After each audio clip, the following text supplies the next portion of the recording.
in the small village of Al-Ajah. Near the town of Tikrit in Iraq, something terrible was about to begin. It was April 28, 1937, when a baby boy was born who would one day become one of the most feared dictators in the world. His mother, Sabatolfa Musalat, was a simple woman who could not read or write. She had already lost her husband before Saddam was born, leaving her alone to raise her children in poverty. The family had almost nothing, and every day was a struggle to find enough food to eat. His name was Saddam Hussein al-Tikriti, and his story starts in the dusty streets of a poor village where dreams seemed impossible. He was harsh and often cruel, treating Saddam like he was worthless. He was already much older than most children when they start school, but he worked hard to catch up. His uncle encouraged him to study and learn about history and politics. For the first time in his life, Saddam felt like he had a purpose and a future. He was often angry and would get into fights with other boys. He seemed to enjoy having power over others and would sometimes be cruel to animals and smaller children. They would shoot him and escape before the police could catch them. When it came, they opened fire with their guns, but something went wrong. The prime minister was wounded but not killed, and the attackers had to run for their lives. In the confusion, Saddam was shot in the leg, but he managed to escape. Saddam was excited to be part of such an important mission. He had to leave his country and go into hiding. This was a difficult time for him, but it was also important for his development. He learned that politics was a deadly game where mistakes could cost you your life. He saw it as his chance to prove himself and become a hero of the Arab cause. He had tasted violence and found that he liked it. He knew that one day he would come back to his homeland, and when he did, he would be ready to take the power he believed he deserved. Now that dictator was about to begin his real journey toward the throne of Iraq. The scared little boy from Al-Ajah was gone forever, replaced by a man who would stop at nothing to rule over others. He had learned that power came from fear and that those who were willing to kill could control those who were not. These lessons would stay with him for the rest of his life. His uncle saw this behavior but thought it showed that Saddam was strong and would become a leader one day. He joined the Ba'ath Party and became involved in their secret activities. The Ba'ath Party decided to try to kill the Prime Minister of Iraq, a man named Abdul Karim Qasim. They believed that killing him would help them take over the government. Saddam was chosen to be part of the team that would carry out this assassination. The party was planning to overthrow the government of Iraq, which they said was corrupt and weak. They wanted to replace it with a strong Arab nationalist government that would serve the people. The other children in the village would tease Saddam because he had no real father, calling him names and making him feel ashamed. His uncle's ideas about Arab nationalism excited him, and he began to dream of being part of something bigger than himself. The party's leaders talked about socialism and revolution, about taking power from the rich and giving it to the common people. They promised to kick out foreign influence and make Arab countries strong again. He heard about a political party called the Ba'ath Party, which believed in uniting all Arab countries into one great nation. This idea appealed to Saddam because it promised power and glory for Arab people. He told him stories about how the Arab people had once been great and powerful, ruling over vast empires. He spoke with anger about how foreign countries, especially Britain, had come to control Arab lands. He taught Saddam that Arabs needed to unite and fight against these foreign powers to regain their strength and dignity. The house where Saddam was born was nothing special. It was made of mud bricks and had no electricity or running water. When Saddam was still very young, his mother married another man named Ibrahim al-Hassan. This stepfather was not kind to the boy. His mother sent him to live with her brother, Karala Talfa, in the nearby town of Tikrit. This uncle was very different from his stepfather. Karala was an educated man who had been a teacher and an officer in the Iraqi army. He had strong opinions about politics and loved to talk about the glory of Arab people. These early years of pain and humiliation shaped the young boy in ways that would last forever. He learned that the world was a cruel place where only the strong survived. He saw that people with power could hurt those who were weak, and he decided he never wanted to be weak again. The anger and hurt he felt as a child would stay with him and grow stronger as he got older. When Saddam was about 10 years old, his life changed completely. Uncle Kerala filled young Saddam's head with big ideas about Arab pride and nationalism. In his uncle's house, Saddam finally learned to read and write. But even in his uncle's home, Saddam was different from other children. As Saddam grew into a teenager, he became more and more interested in politics. The Ba'ath Party was still small and not very important in Iraq during the 1950s, but it was growing. When Saddam was about 20 years old, he made a decision that would change his life forever. In 1959, when Saddam was 22 years old, he took part in his first major political action. The plan was simple but dangerous. A group of Ba'ath Party members would attack the Prime Minister's car as he drove through Baghdad. On October 7, 1959, Saddam and his fellow conspirators waited on a street in Baghdad for the Prime Minister's car to appear. The failed assassination attempt changed everything for Saddam. He was now a wanted man in Iraq, and the police were looking for him everywhere. The young man who had started as a poor village boy with nothing had now become a revolutionary on the run. As Saddam fled Iraq to escape capture, he was already planning his return. The making of a dictator had begun in the dusty streets of a poor village, shaped by poverty, cruelty, and dreams of power. The bullet wound in Saddam Hussein's leg was still bleeding when he crossed the border into Syria in late 1959. Behind him lay Iraq, where police were hunting him as a failed assassin. Ahead of him lay years of exile that would transform him from a desperate fugitive into a master of political survival. The city was full of Arab revolutionaries and political refugees from across the Middle East. Here, men gathered in coffee shops and secret meeting rooms to plot the overthrow of governments they hated. For a young man like Saddam, who dreamed of power and revolution, Damascus was like a university where he could learn the deadly art of politics. Damascus, the capital of Syria, became Saddam's first home in exile. The Ba'ath Party had friends in Syria, and they helped Saddam find a place to stay and some work to do. But life in exile was hard. He had very little money and had to live in cheap, dirty rooms. Sometimes he did not have enough food to eat. But these difficult times taught him important lessons about survival and patience. He attended secret meetings and helped plan the party's activities. He met with other Arab revolutionaries from different countries and learned about their struggles against their own governments. He saw how President Nasser used radio broadcasts, newspapers, and speeches to make the Egyptian people love him and support his policies. He studied how successful leaders built their power by controlling what people thought and believed. This was perfect for him because he understood that real power came from controlling the police and the Secret Service. He worked hard to learn everything he could about how to spy on people, how to find enemies of the government, and how to eliminate threats to the party's power. In Damascus, Saddam met other Ba'ath Party members who had fled from Iraq. They spent long hours talking about their plans to return and take power. This marriage was important because it strengthened Saddam's ties to his family and his tribe. In Iraqi society, family connections were very important for building political power. The new government was hunting down Ba'ath Party members and throwing them in prison. Some were tortured and killed. Saddam went underground and became part of the Ba'ath Party's secret resistance movement. On the surface, he appeared to be an ordinary citizen trying to make a living. But secretly, he was working to rebuild the Ba'ath Party and prepare for another attempt to take power. He discovered that loyalty was everything in politics, but that it had to be earned through both fear and reward. He learned to identify potential enemies before they became dangerous and to eliminate them quietly and efficiently. He helped create networks of Ba'ath Party members who could trust each other and work together. He established safe houses where party members could meet and plan their activities.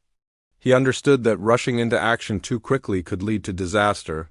As it had in 1959 and 1963, he learned to be patient and to prepare carefully for the right moment to strike. The Ba'ath Party was back in power, and this time they were determined to stay. Saddam had played an important role in making this success possible, and he expected to be rewarded for his loyalty and hard work. He had bigger dreams and higher ambitions. He wanted real power, not just a job in the government.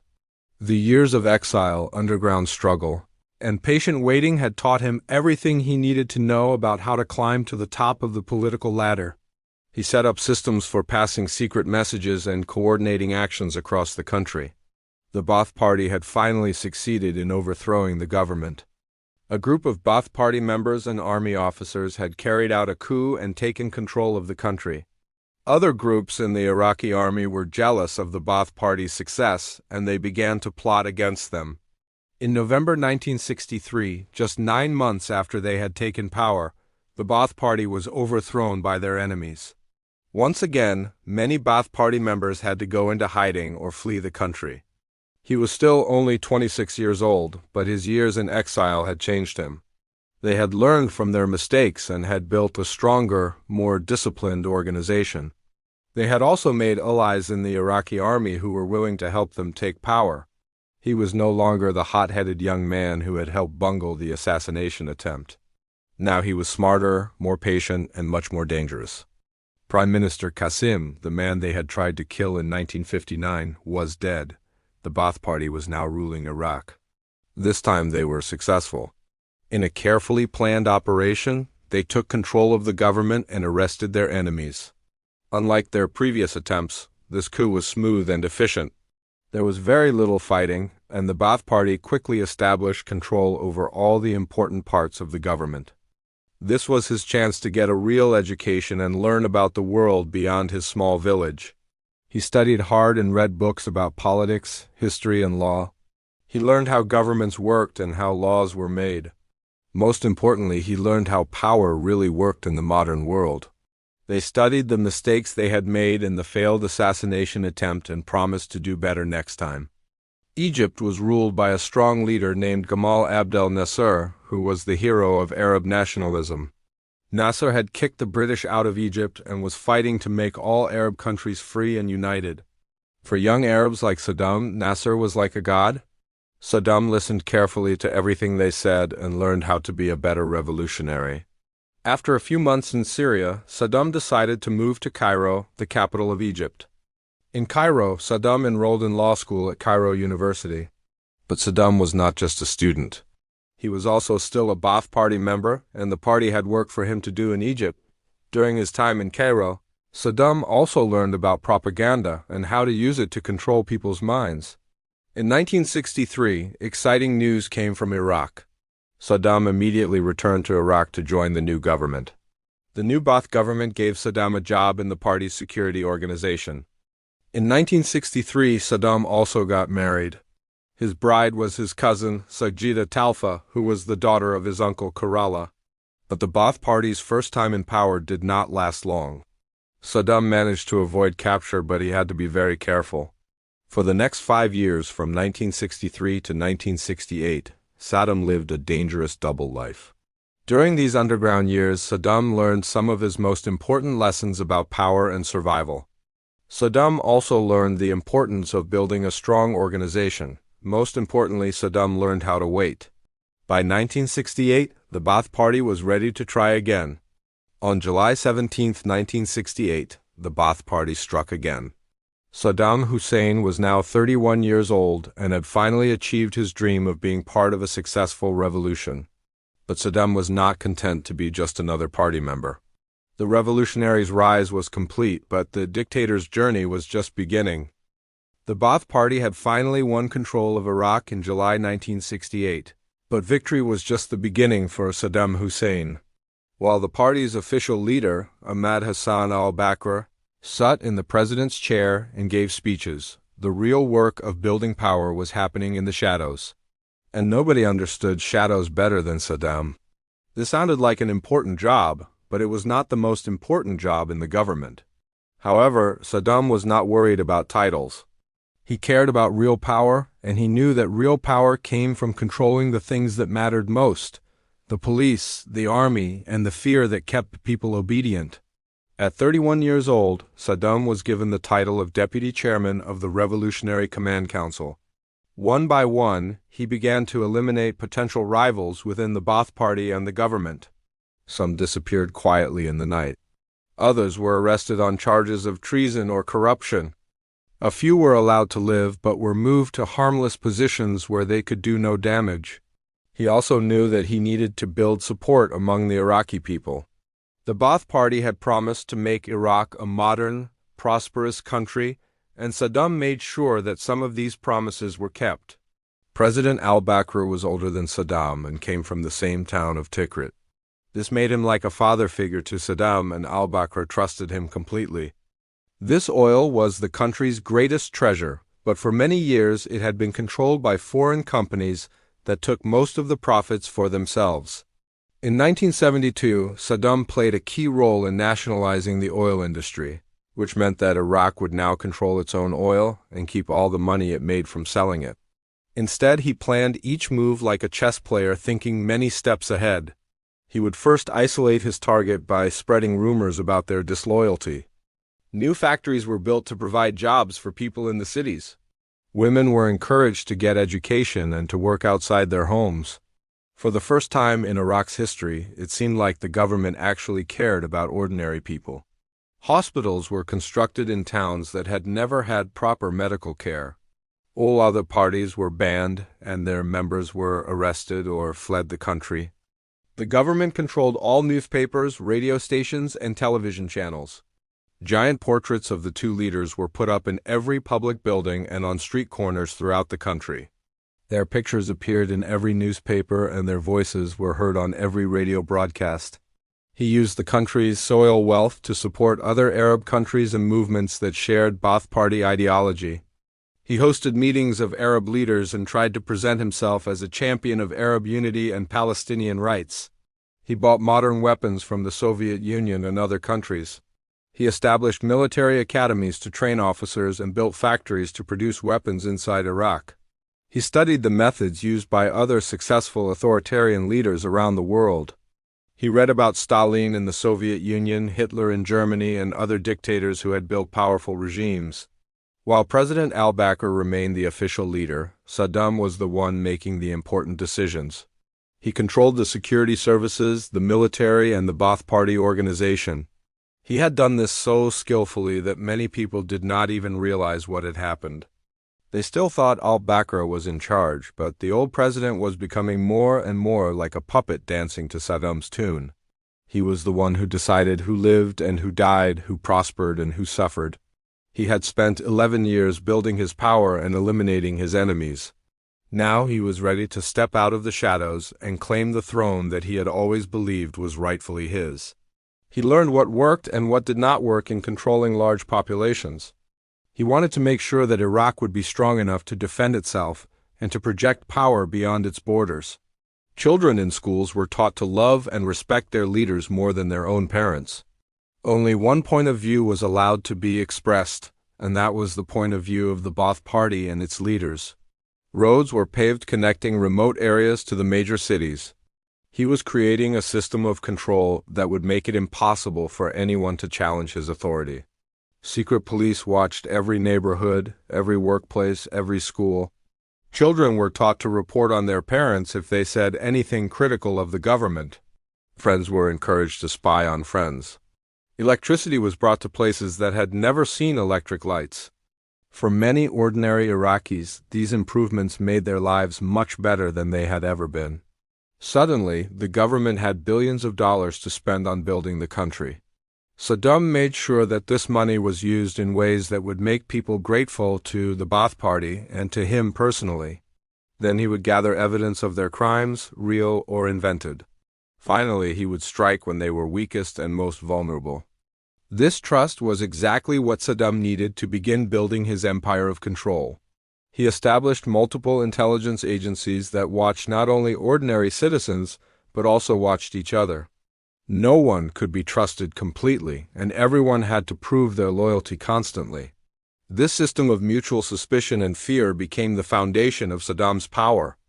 While al-Bakr focused on being the public face of the government, Saddam quietly took charge of the security services. The first thing Saddam did was create a network of spies and informers that reached into every corner of Iraqi society. Saddam understood that in order to control Iraq, he had to control the people who could threaten him. The elimination of enemies was done carefully and systematically.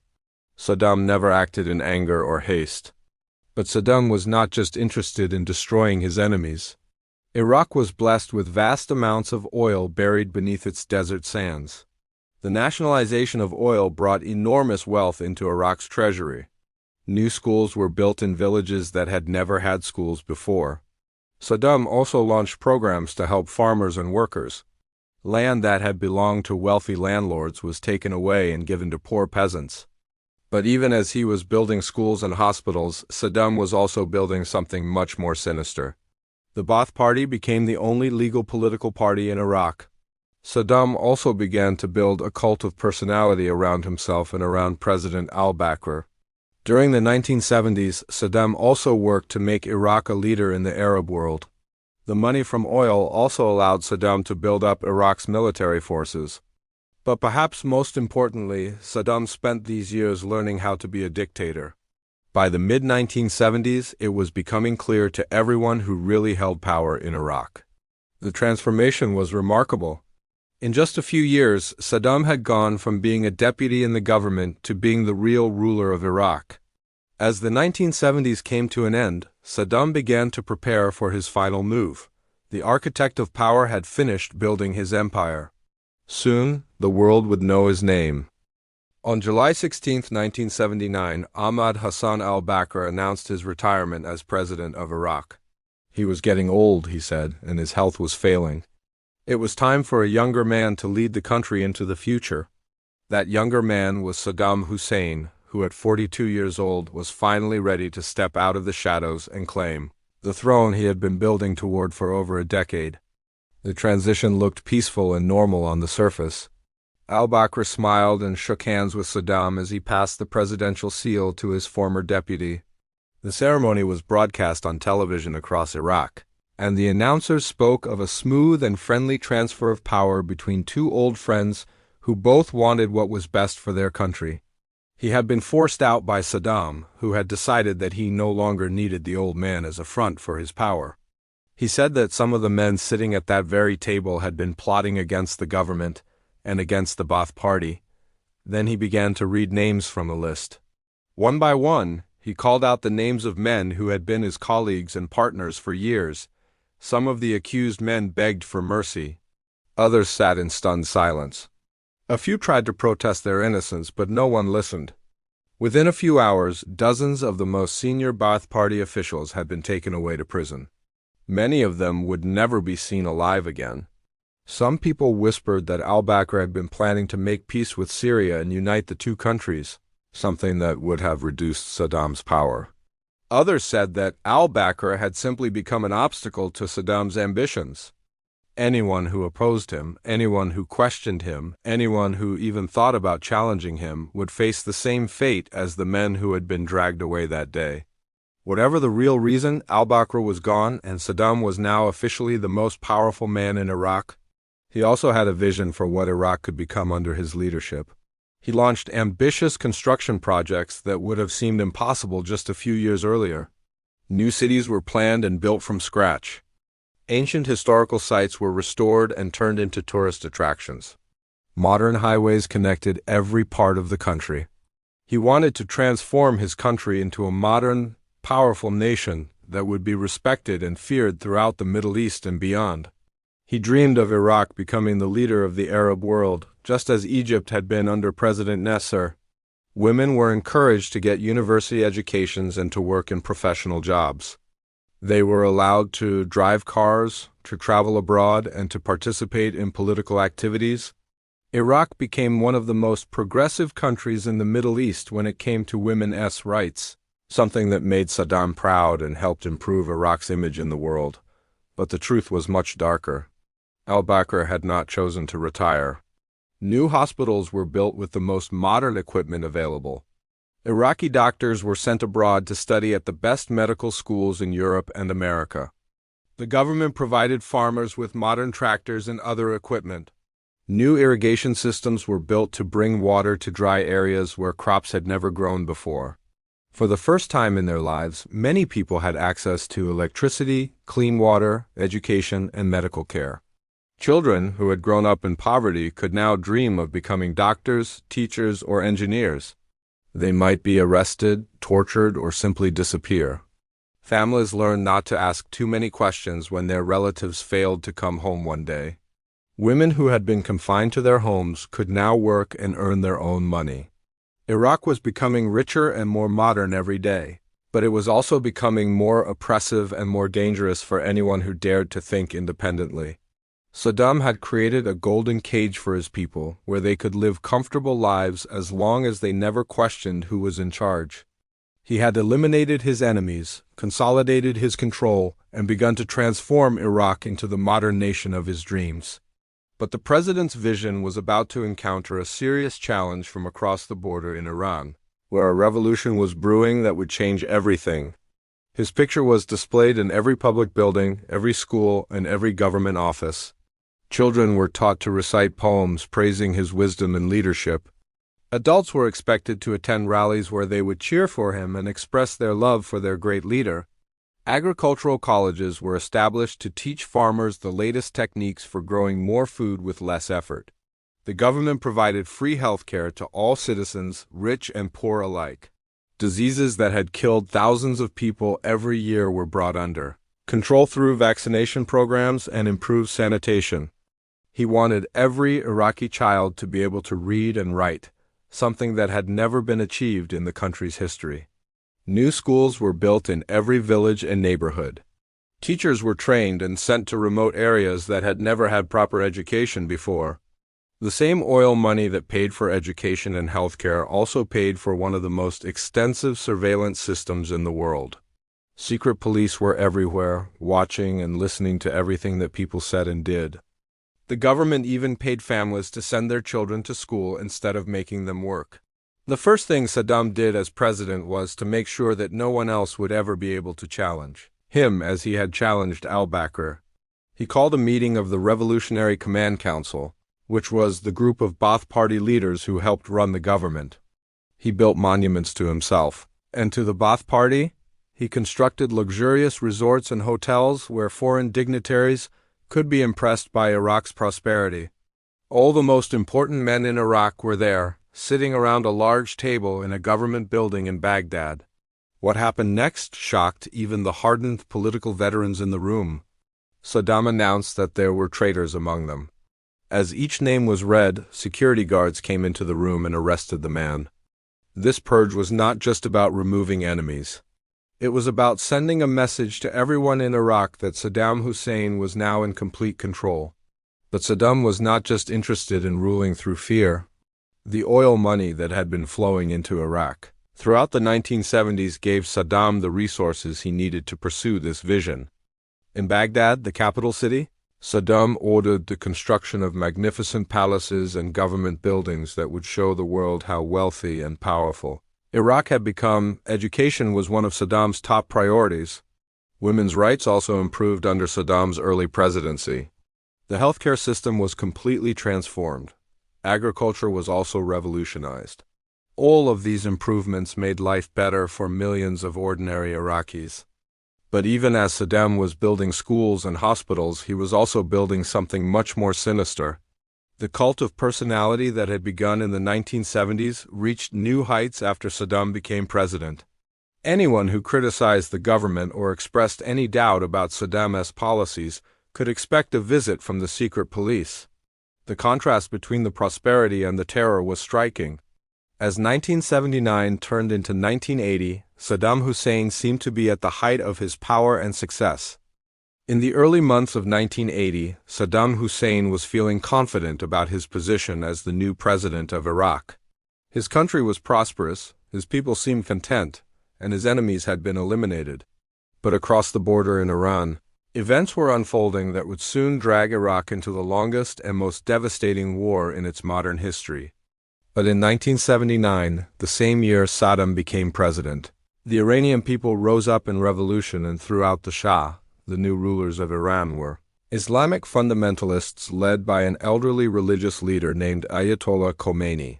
Iran and Iraq shared a long border, and about 60% of Iraq's population were Shia Muslims, the same type of Muslims who had taken power in Iran. Saddam feared that the Iranian revolutionaries might try to spread their revolution to Iraq and encourage Iraqi Shias to rebel against his government. Iran had been ruled by the Shah, a king who was friendly to the West and who had maintained peaceful relations with Iraq. Iran and Iraq had been rivals for centuries, going back to the ancient Persian and Arab empires.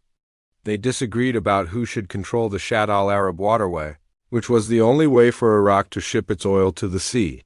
They also supported different sides in various Middle Eastern conflicts. Iraqi planes bombed Iranian airports and military bases. Iraqi tanks rolled across the border and began advancing toward major Iranian cities. The Iran-Iraq War had begun. The Iranian Revolution worried Saddam greatly. The Iraqi army was well equipped with modern weapons bought with oil money. Iranian forces were disorganized and poorly led. Iraqi troops captured several Iranian cities and advanced deep into Iranian territory. Saddam appeared on television to announce that Iraq was winning a glorious victory. There were other reasons for tension between the two countries. Instead of collapsing, the Iranian government rallied its people to defend their country. Ayatollah Khomeini declared that the war was a holy struggle against the enemies of Islam. They saw the Iraqi attack as an assault on their country and their religion. Even Iranians who had opposed the Islamic Revolution joined the fight against Iraq. Instead of building schools and hospitals, the government had to spend all its money on tanks and missiles. Instead of sending young men to universities, they were sent to fight and die in the trenches along the Iranian border. Iraqi forces used chemical weapons against Iranian soldiers, something that was banned by international law. Iran sent waves of young volunteers, some of them just teenagers, to attack Iraqi positions in suicide missions. Civil liberties that had been limited before the war disappeared entirely. Anyone who questioned the war effort or expressed any doubt about victory was treated as a traitor. The Kurdish people in northern Iraq saw the war as an opportunity to rebel against the government. They began fighting for independence, believing that the Iraqi army was too busy fighting Iran to stop them. The secret police became even more powerful and more ruthless. The economies of both Iraq and Iran were ruined by the enormous cost of buying weapons and keeping armies in the field. The oil facilities that both countries depended on for their wealth were repeatedly attacked and destroyed. Some Western nations actually supported Iraq in the war because they feared that an Iranian victory would spread Islamic fundamentalism throughout the Middle East. He had used chemical weapons against both enemy soldiers and his own people, and the world had done very little to stop him. He had led his country into a devastating conflict based on his own miscalculations, and he was still in power. The war with Iran was over, but the warmonger's appetite for conflict was far from satisfied. He had learned that war could be used to distract his people from domestic problems and to justify his iron grip on power. Neither side had won a clear victory. The border between Iraq and Iran remained almost exactly where it had been before the war started. Both countries were exhausted, bankrupt, and traumatized by the enormous cost in human lives and economic destruction. Both armies committed terrible atrocities against prisoners of war and civilians. Soon, he would be ready to gamble again. He ordered the Iraqi army to attack Kurdish villages with chemical weapons, the same weapons that were being used against Iranian soldiers. The prosperous, modernizing Iraq of the early 1980s was gone, replaced by a militarized society focused on survival and revenge. The confident young president who had launched the war was now a hardened dictator who had learned that he could maintain power through fear and violence. In March 1988, the town of Halabja was attacked with poison gas, killing thousands of Kurdish civilians, including women and children. The war that Saddam had thought would last weeks dragged on for months, then years. Young Iranian men volunteered to fight in huge numbers, sometimes charging into battle with nothing but their religious faith to protect them. The Iranian Revolution had weakened the country's military and caused internal divisions. Many of Iran's best generals had been executed or had fled the country. The new government was still learning how to run the country and was facing rebellions in several provinces. But perhaps most importantly, Saddam saw an opportunity in Iran's chaos. Saddam believed that if he attacked Iran quickly and decisively, he could win an easy victory. He thought the Iranian government would collapse within a few weeks, and Iraq would be able to take control of valuable Iranian oil fields and territory. This would make Iraq the dominant power in the Persian Gulf and would establish Saddam as the greatest Arab leader since President Nasser. On September 22, 1980, Saddam made the decision, that would define the rest of his presidency. He ordered the Iraqi army to invade Iran. At first, everything seemed to go according to Saddam's plan, but the easy victory that Saddam had expected never came. The Iranian people, despite their internal divisions, united against the foreign invader. As the war continued, both sides began to use increasingly brutal tactics. The war devastated both countries. Cities were bombed into rubble. Hundreds of thousands of soldiers and civilians were killed. For Iraq, the war meant the end of Saddam's dream of rapid modernization and prosperity. The war also changed Iraqi society in fundamental ways. Saddam's government became completely focused on military matters. As the years passed and the war dragged on, Saddam faced growing problems at home. Saddam's response to the Kurdish rebellion was savage and brutal. The international community was horrified by the use of chemical weapons against civilians, but most countries did nothing to stop it. The war finally ended in August 1988, 8 years after it had begun. For Saddam, the war was a disaster that destroyed many of his earlier achievements. The war had also taught Saddam that he could get away with almost anything. As the guns fell silent in 1988, Saddam began to plan his next move. The gamble that had begun in 1980 had failed to achieve its goals, but it had taught Saddam Hussein a dangerous lesson about the uses of violence and aggression. When the guns finally fell silent along the Iran-Iraq border in August 1988, Saddam Hussein stood before his exhausted nation and declared victory. The war had lasted 8 bloody years, killed hundreds of thousands of people, and bankrupted both countries, but Saddam insisted that Iraq had won a glorious triumph. This was the beginning of a dangerous delusion that would soon lead his country to even greater disaster. Instead, he convinced himself that Iraq had fought heroically against overwhelming odds and had emerged stronger than ever. He began to see himself as a great military leader who had saved the Arab world from the threat of Iranian expansion. This delusion would shape all of his decisions in the years that followed. The truth was that Iraq was in terrible condition when the war ended. The economy was destroyed, with the government owing more than $80 billion to other countries. The military was exhausted and demoralized. He launched new attacks against the Kurdish population in northern Iraq, determined to crush their desire for independence once and for all. The Iraqi army used the same brutal tactics that had been used against Iran, including chemical weapons attacks against Kurdish villages. Between 1988 and 1989, Iraqi forces destroyed thousands of Kurdish villages, killed tens of thousands of Kurdish civilians, and forced hundreds of thousands more to flee their homes. The goal was to empty the Kurdish areas of their population and replace them with Arabs loyal to Saddam's government. The country still owed enormous amounts of money to other nations, particularly to Kuwait and Saudi Arabia, which had lent money to Iraq during the war with Iran. These debts were crushing the Iraqi economy and making it impossible for the country to recover from the war. Cities and towns throughout Iraq were filled with widows and orphans whose husbands and fathers had died in the war. Instead of the prosperous, modern country that Saddam had promised to build, Iraq had become a place of poverty, fear, and suffering. But Saddam refused to admit that the war had been a mistake.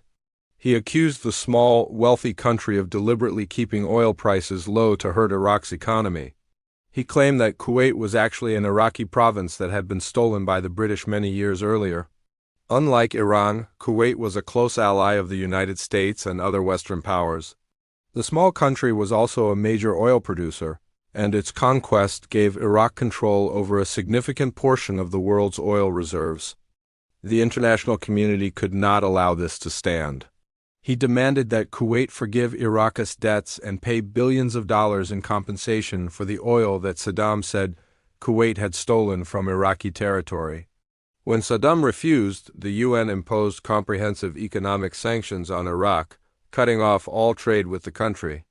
An international coalition began to form, led by the United States, to force Iraq out of Kuwait.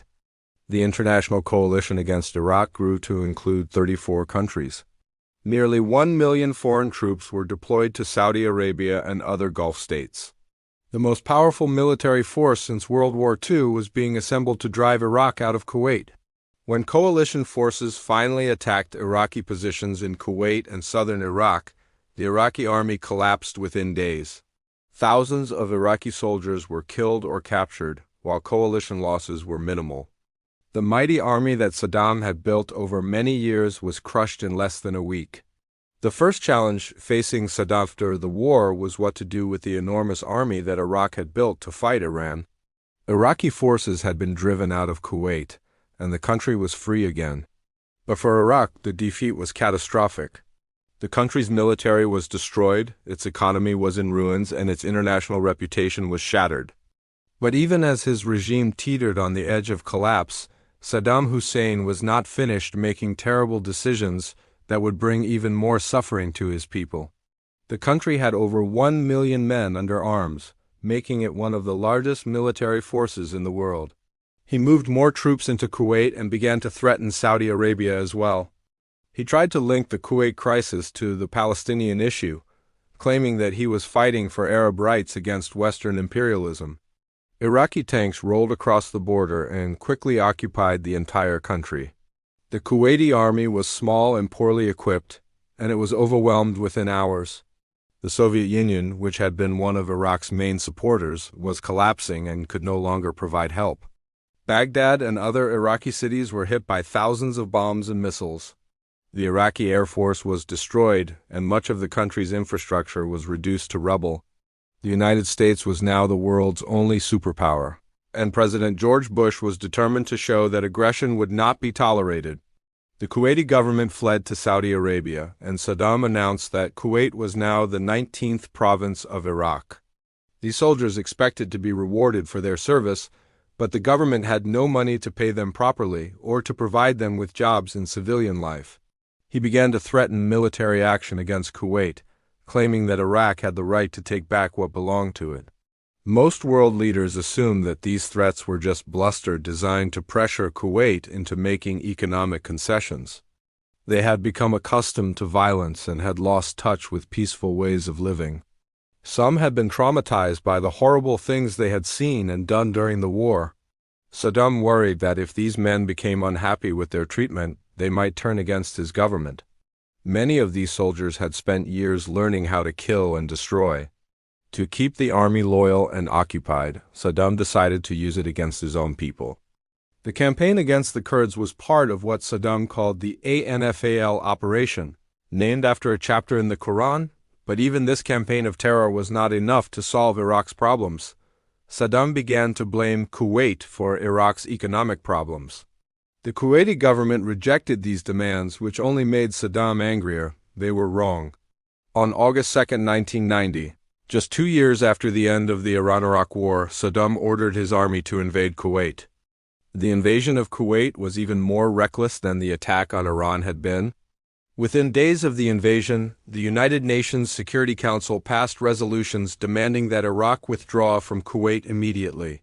Saddam seemed to believe that he could face down the entire world just as he thought he had faced down Iran. But the world had changed since the Iran-Iraq War. As 1990 turned into 1991, it became clear that Saddam had made a terrible miscalculation. On January 17, 1991, the coalition launched Operation Desert Storm. The ground war that followed was even more devastating for Iraq.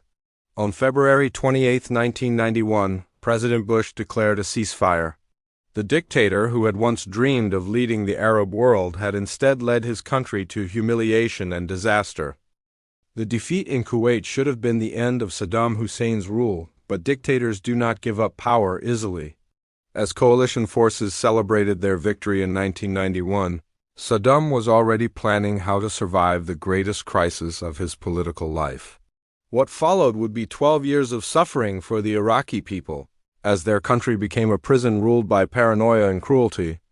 This encouraged his enemies inside Iraq to believe that now was their chance to overthrow him. In the weeks following the ceasefire, rebellions broke out in both the north and south of the country. In the southern provinces, the Shia Arab majority began their own rebellion, encouraged by Iran and believing that the Americans would support them. For a few weeks, it seemed like Saddam's government might collapse completely. The first challenge came from within Iraq itself. The crushing defeat in Kuwait had shown the world that Saddam's mighty army was nothing but a paper tiger. But this limited protection did little to help the Iraqi people who were now trapped in a country that had become a giant prison. The goal was to pressure Saddam into complying with UN resolutions and giving up any weapons of mass destruction that Iraq might still possess. But the sanctions hurt ordinary Iraqis far more than they hurt Saddam and his inner circle.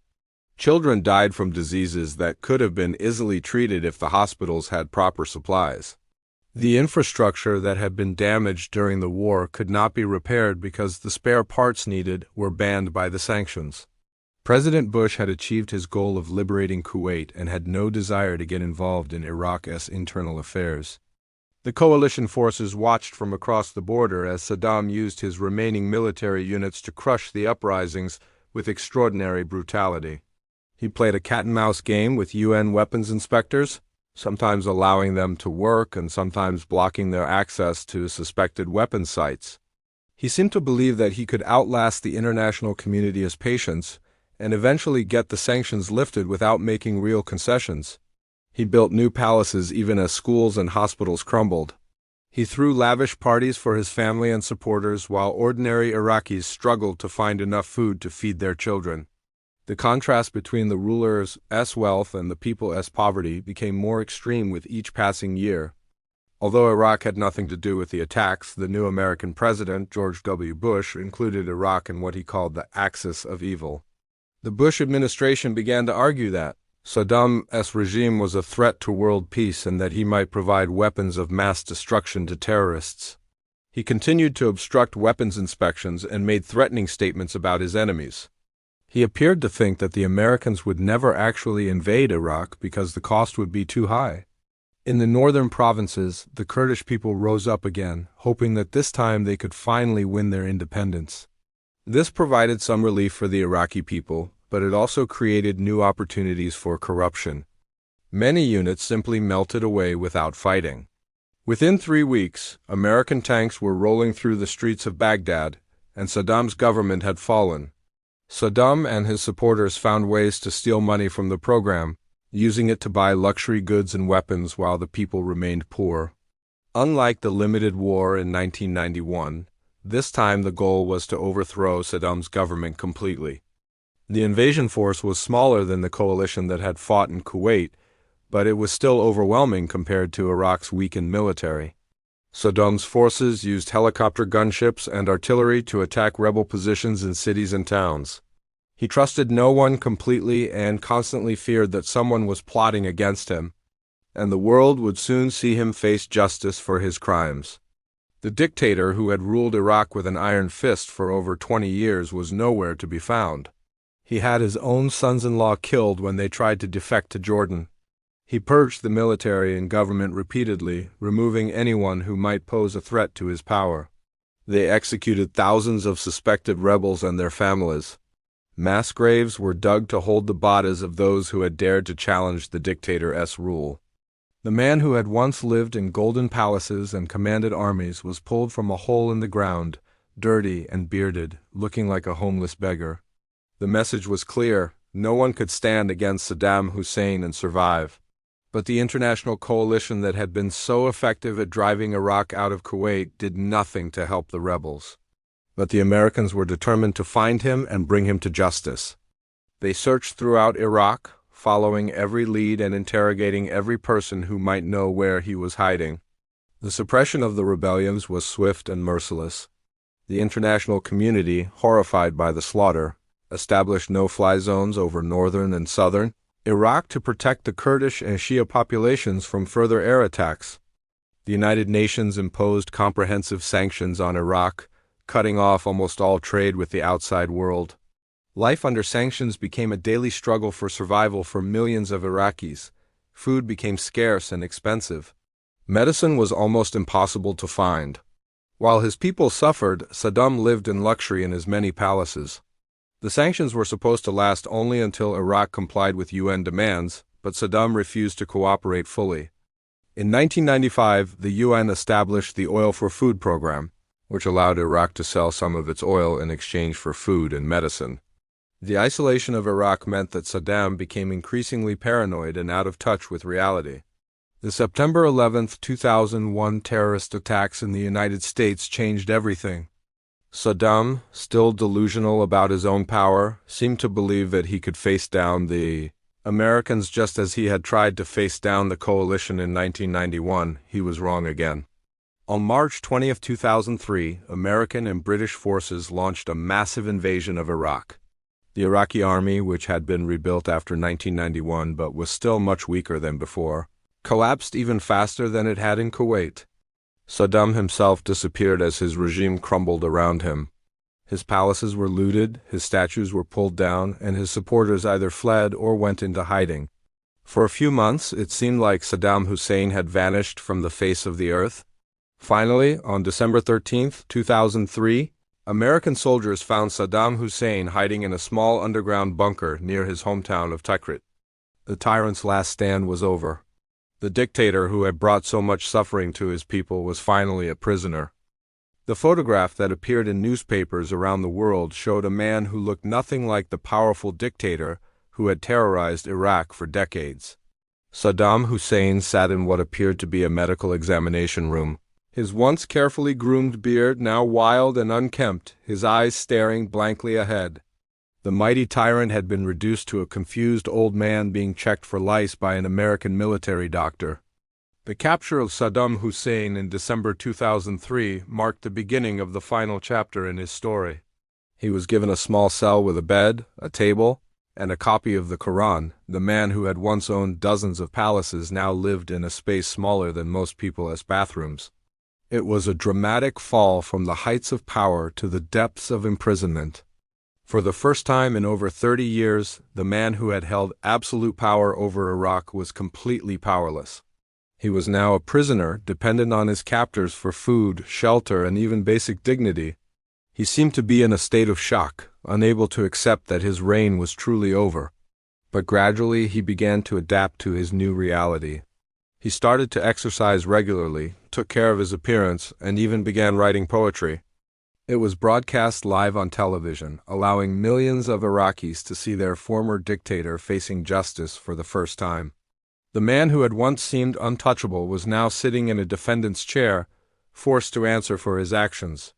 The prosecution argued that Saddam had ordered the killings in retaliation for an assassination attempt against him when he visited the village. Witnesses came forward to tell their stories of torture, imprisonment, and murder. The man lifted his shirt to show the scars on his back from the beatings he had received. Another witness, a woman, described how her husband and sons had been taken away and murdered. These testimonies gave a human face to the statistics of Saddam's reign of terror.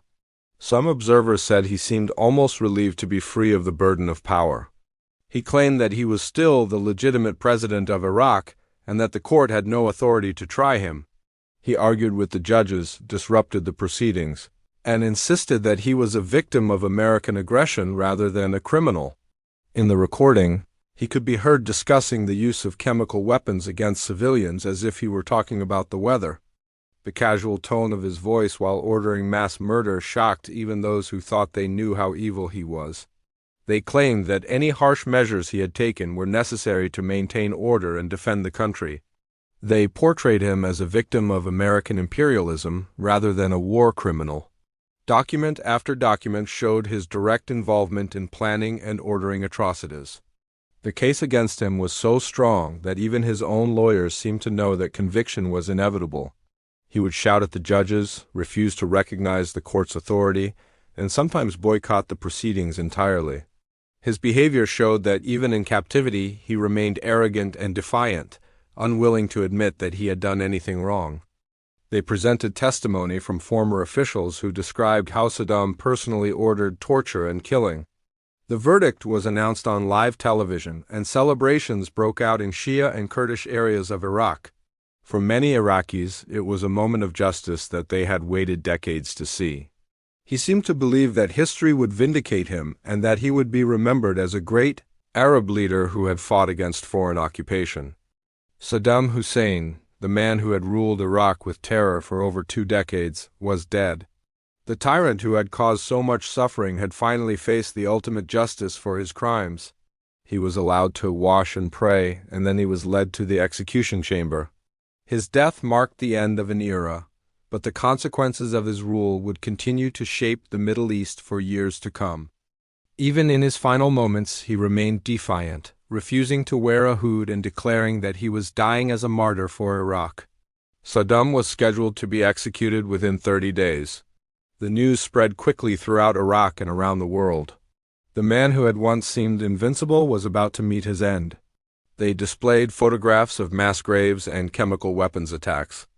The Americans kept Saddam in a maximum security prison where he was watched constantly by guards and cameras.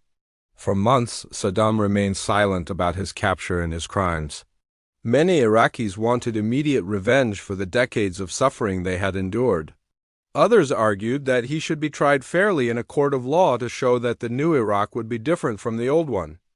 The question of what to do with Saddam Hussein became a major issue for the new Iraqi government that was being established with American help, and other members of his regime for crimes against humanity, war crimes, and genocide.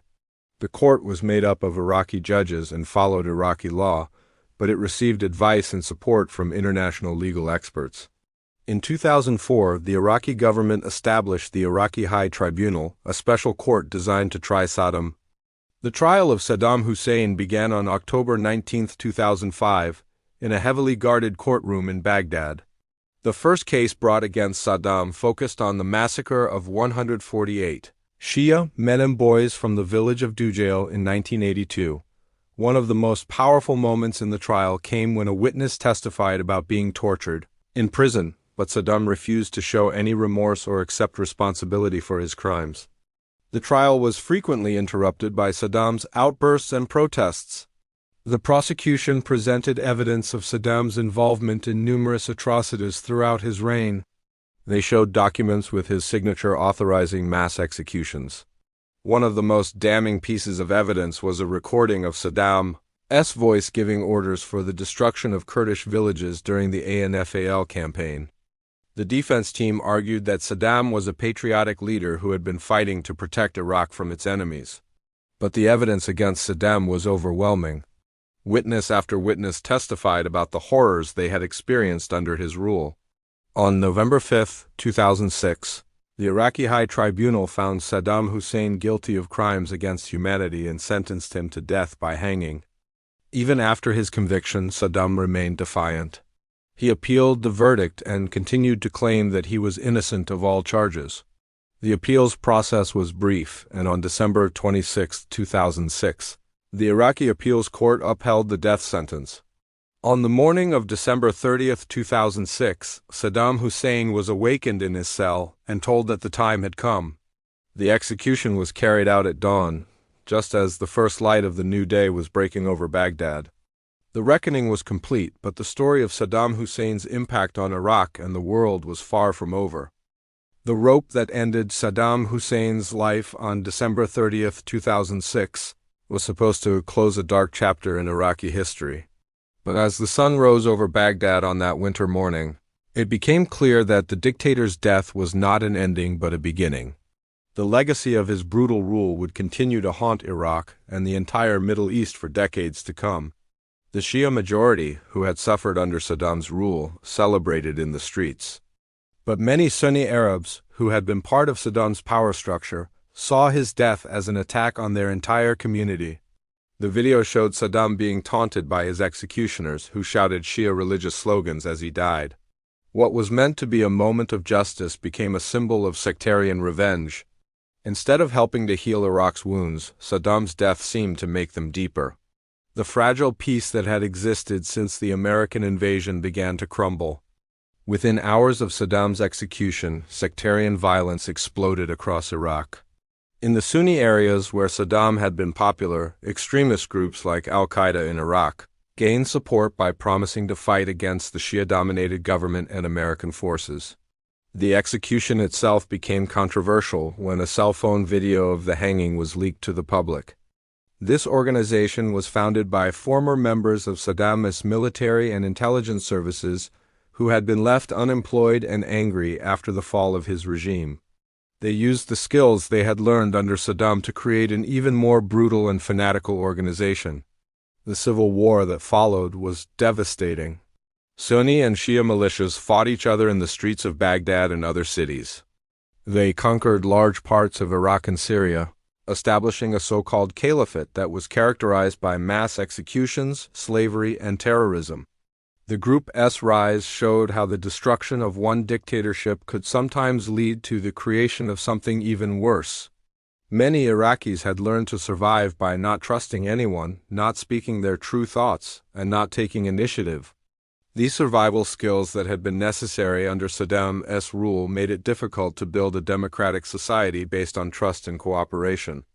The invasion of Iraq had been justified partly by claims that Saddam possessed weapons of mass destruction, but no such weapons were ever found. This led to a crisis of credibility for the countries that had supported the invasion and made future international interventions more difficult. The refugee crisis created by the conflict spread instability throughout the region. The rise of ISIS led to new terrorist attacks around the world. The ripple effects of Saddam's rule were felt far beyond Iraq's borders. New schools and hospitals were built and education levels gradually improved. Women's rights, which had been advanced under Saddam's early rule but then restricted, began to expand again in some parts of the country.